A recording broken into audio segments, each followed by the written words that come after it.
जी doctor Ayesha, दो doctors एक ही सोफे पे बैठी हुई हैं। आपकी पिक्चर ये मेरी बिल्कुल ही स्कूल की पिक्चर है। ये हम लोग मेरे ख्याल में स्कूल में 9th या 10th की जो वेकेशंस सेंट थी जोसेफ्स में उसमें। थी आप? हाँ, सेंट जोसेफ। मैं स्कूलिंग मेरी बीकन हाउस की है, कॉलेज अच्छा। सेंट जोसेफ्स का है, तो उसमें पेरिस का ट्रिप लगा था और बहुत शॉर्ट ट्रिप था क्योंकि अब्बू के तो पायलट थे ना पायलट आपके थे, वो बुआ? तो हमारे तो फ्री टिकट्स होते थे, मजे तो हम भाई। तो जहाज़ में ऐसे घूम रहे होते थे जहाँ दिल किया बैठ गए। कितने मजे। हाँ, तो वो मुझे ये इसलिए ट्रिप बहुत मेमोरेबल है कि जो लास्ट वाइवा था उसमें उस ज़माने में कराची के हालात वगैरह बहुत ख़राब होते थे। तो अच्छा। उन्होंने किसी वजह से वो वाइवा पोस्टपोन कर दिया था, ठीक है, और हमारे टिकट्स थे और हमें जाना था। तो आखिरी वक्त तक ये हालत बहुत ख़राब थी कि हमें जाना है और वो वाइवा हो जाए, केमिस्ट्री या फिज़िक्स का था, और लास्ट मोमेंट पे जो है वो वाइवा हो गया केमिस्ट्री का और हम लोग जहाज़ में बैठ गए और वो हो गया फाइनली और फिर हम चले गए। तो मुझे ये जो है ना, क्योंकि मैं इतनी परेशान थी कि सब चले जाएंगे और फिर ये कि मुझे पीछे मैं रह जाऊंगी क्योंकि मेरा वाइवा बहुत इंपॉर्टेंट था, बोर्ड एग्जाम्स थे, तो इस वजह से वाइवा देने का एक प्रेशर ही अलग होता है। ओह माय गॉड, बहुत प्रेशर होता है वैसे वाकई। लेकिन फिर वाइवा में मार्क्स फुल मिल जाते थे, समहाउ प्रेशर बहुत होता था, मार्क्स हमेशा फुल आते थे। बोला क्या कुछ पता याद नहीं, नहीं, लेकिन आपको फुल आते थे। कॉन्फिडेंस बिल्ट होता है। अच्छा, मैं यही देख रही हूँ जैसे हर मैके वाला जो है ना, हर पेरेंट जो है वो बच्चों को अलग तरीके की ट्रीटमेंट देते हैं। जैसे मुझे एक बहुत अच्छी मेरी याद है कि जैसे आप पहले अपनी नौकरी की बात कर रही थी, मैं मैरियट से होटल मैनेजमेंट का कोर्स करी थी और कोर्स करने के बाद फिर मैंने कुछ अरसे वहाँ सर्व भी किया। तो अब मेरे अम्मा अब्बा के लिए बड़ी चीज़ थी कि हमारी बेटी जो है वो पहली दफ़ा जॉब कर रही है, तो हर जगह मेरी थोड़ी थोड़े दिनों की ड्यूटी थी। तो रिसेप्शन पे जब ड्यूटी थी तो ज़ाहिर है वो फ्रंट ऑफिस था, एक कॉन्फिडेंस।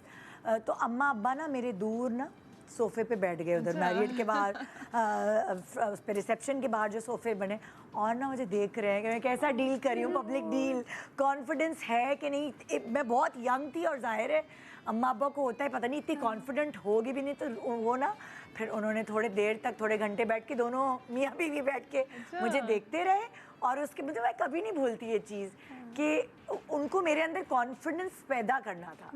तो वो अलग अलग जगहों पे मैं सोचती थी कि मैं यहाँ जॉब करके क्या करूँगी। हाँ, मैंने तो बाहर पढ़ने जाना एक्सपीरियंस ले रही हूँ, लेकिन वो जो मतलब वो स्टेप बाय स्टेप मेरे अंदर कॉन्फिडेंस आया, हर किसी से बात कैसे करनी है, मतलब मैं अपनी मेट से भी बात कर सकती हूँ और मैं किसी एग्जीक्यूटिव से भी बात कर सकती हूँ, ये मेरी स्ट्रेंथ है।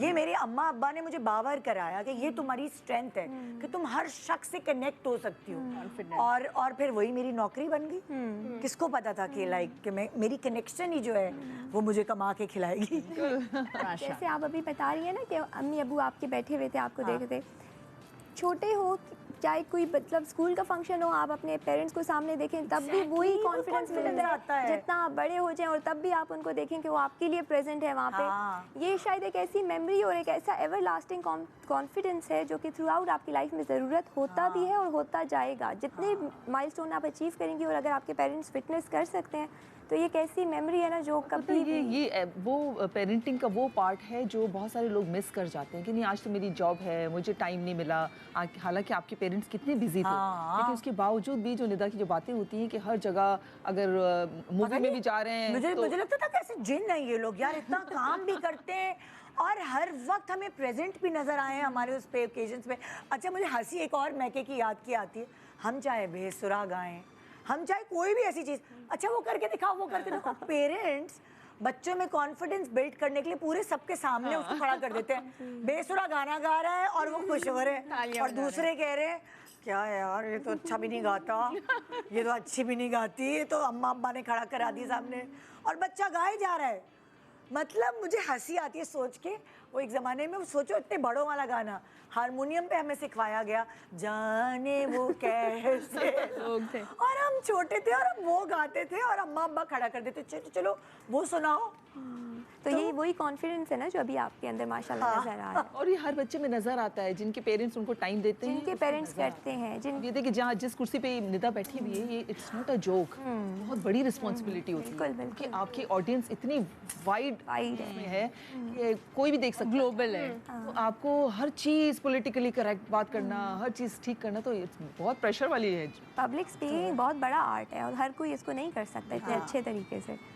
तो बस मैं कह कि सबकी यही होती है। आप लोगों को भी कभी ना कभी खड़ा किया होगा किसी भी मेहमान कजन्स के आगे, रिश्तेदारों के आगे, चलो वो प्यारी सी बिल्ली बन के दिखाओ ये क्यूटनेस सारी मैके की। हाँ भाई, ये क्या चीज़ है? ओ ये मैं हूँ, दरख्त पे चढ़ी हुई दरख्त है। पे चढ़ी हुई हूँ, ओए, ओए, और माही उससे ऊपर मुंडा। मेरे भाई बैठे हुए हैं जो आम तोड़ के खा रहे हैं, और मुझे भी उसने कहा आ जाओ आ जाओ। अच्छा हम दोनों आखिरी के बच्चे जो होते हैं ना, वो उससे ज़्यादा डिफरेंस नहीं है हमारी एज में, तो वो जो भी मस्तियाँ करता था वो मुझे साथ लेता था, मैं जो मस्तियाँ करती थी वो मेरे साथ मेरा क्राइम बडी होता था। तो हम लोग गए थे, किसी फार्म हाउस पे गए थे, और मेरे फादर की होती थी कि हम सब भाई बहनों को जितनी भी उनकी मतलब हैसियत उनकी रही, चाहे बहुत फॉरेन टूर्स इतने ज़्यादा ना रहे, लेकिन हमें घुमाते फिराते खिलाते वो बड़ा टाइम देते थे हमें। तो फार्म हाउस पे जाना, पिकनिक करना, और माशाल्लाह बच्चे भी माशाल्लाह 9 भाई बहन, तो किसी की ज़रूरत भी नहीं होती थी, एक ही फैमिली को उठाया और चल पड़े। ये ज्यादा बच्चे करें तो ये फायदा है कि आप बोर नहीं होते। आपके सारे बहन भाई, कोई कभी आपका बहन भाई कोई माँ की तरह एक्ट कर रहा होता है, कोई बाप की तरह एक्ट कर रहा होता है। ये 9 बहन भाई गाड़ी में पूरे कैसे आते थे? बस वो कर लेते थे मैनेज कुछ। दिल बड़ा होना चाहिए यार, घुस घुस के बैठ जाते थे। वो पहले जो है ना, वो ऐसे थोड़ी होता था हर सीट बेल्ट बांधो और ये करो। हमारी बड़ी सी वैन होती थी हमारी, कुछ पीछे बैठ गए, कुछ आगे बैठ गए, कुछ तो वो मैनेज कर लेते थे। यार इससे मजा मजा आता था। और हम हर वेकेशन पे जो है ना, मेरी खाला हैदराबाद में रहती थी, वहाँ जाते थे और वहाँ पर टाइम गुजारना, तो वो छोटी छोटी यादें, तो ये वही उनमें से एक बहुत प्यारी सी याद है। पहले हम लोग के ये भी बहुत होते थे कि लोगों की, जैसे आपने कहा ना खाला के घर जाके, अभी तो शायद मेरा नहीं ख्याल कि किसी के घर भी कोई इतना वेलकमिंग होगा कि सारी फैमिली को आप घर में खालाएं होती हैं।